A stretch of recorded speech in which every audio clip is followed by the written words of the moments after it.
જય સ્વામિનારાયણ। ઉનાળાની ગરમીમાં આપણે કંઈક ને કંઈક ઠંડુ પીતા હોઈએ છીએ અને એમાં જો કોલ્ડ કોકો મળી જાય તો મજા જ પડી જાય। તો આજે હું તમારી સાથે શેર કરીશ મારી રીતથી બનાવેલ કોલ્ડ કોકોની રેસીપી। અહીંયા મેં કોલ્ડ કોકો બનાવવા માટે ફૂલ ફેટનું 500 ગ્રામ દૂધ લીધેલું છે। દૂધને મેં ગાળીને લઈ લીધેલું છે। 1 કપ જેટલું વાડકીમાં દૂધ એડ કરી દેવાનું છે। દૂધને નોર્મલ રૂમ ટેમ્પરેચર વાળું જ લેવાનું છે। દૂધમાં આપણે એક પેસ્ટ તૈયાર કરવાની છે। તેના માટે મેં 1 ચમચી કોર્નફ્લોર અંદર એડ કરેલો છે, અથવા તો કસ્ટર્ડ પાવડરને પણ આપણે એડ કરી શકીએ છીએ। ત્યારબાદ 1.5 ચમચી જેટલું આપણે કોકો પાવડરને દૂધમાં એડ કરવાનું છે।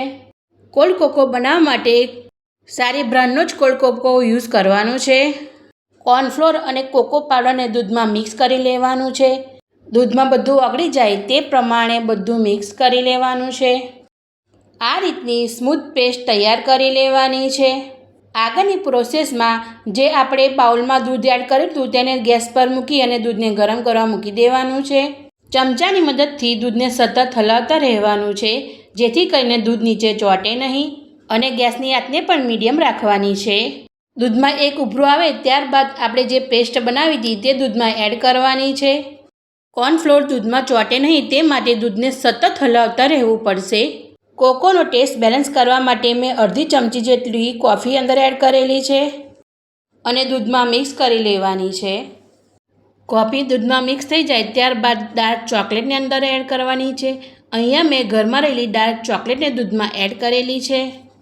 બધું મિક્સ કરી લેવાનું છે। ત્યારબાદ ટેસ્ટ પ્રમાણે આપણે ગળપણને એડ કરવાનું છે। અહીંયા મેં 500 ગ્રામ દૂધમાં 4 ચમચી જેટલી ખાંડ અંદર એડ કરેલી છે અને દૂધમાં મિક્સ કરી લેવાનું છે।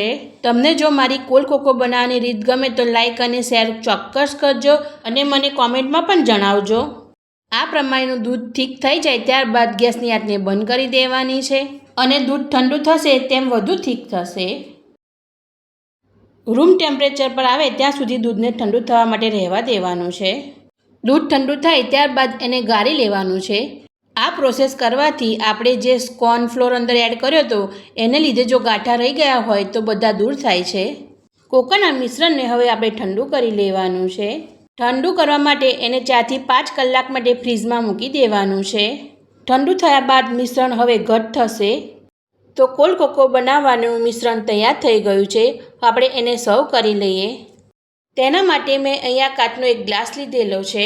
ગ્લાસમાં એડ કરવા માટે હર્શીઝ સિરપનું ચોકલેટ ફ્લેવરનું 10 રૂપિયામાં મળે છે પાઉચ, તે લીધેલું છે।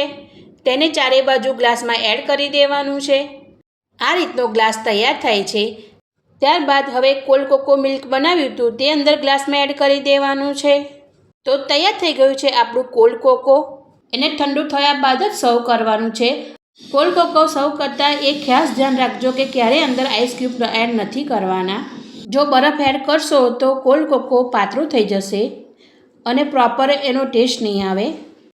કોલ્ડ કોકોને વધારે ગાર્નિશિંગ માટે આપણે કાજુ દ્રાક્ષને પણ અંદર એડ કરી શકીએ છીએ। આ રીતના નાના નાના પીસ કાજુ અને દ્રાક્ષના અંદર એડ કરી દેવાના છે। કાજુ દ્રાક્ષના ફ્લેવરવાળો પણ આપણે કોલ્ડ કોકો પી શકીએ છીએ, અથવા તો વેનીલા આઈસ્ક્રીમને પણ ઉપર એડ કરી અને કોલ્ડ કોકો પી શકાય છે। અહીંયા મેં ઉપરથી વેનીલા આઈસ્ક્રીમ અને બદામ અને કાજુને ઉપર એડ કરેલા છે। આપણા ટેસ્ટ પ્રમાણે કોઈ પણ વસ્તુ વધારે ઓછી લઈ શકીએ છીએ। તો તૈયાર છે આપણો કોલ્ડ કોકો। આપણે મેલ્ટેડ ચોકલેટ ખાતા હોય એવો જ ફ્લેવરની આ કોલ્ડ કોકો આપણી તૈયાર થાય છે। બાળકોનું આ ફેવરેટ હોય છે, તો તમે પણ ઘરે ચોક્કસ બનાવજો આ cold cocoa. Thank you for watching.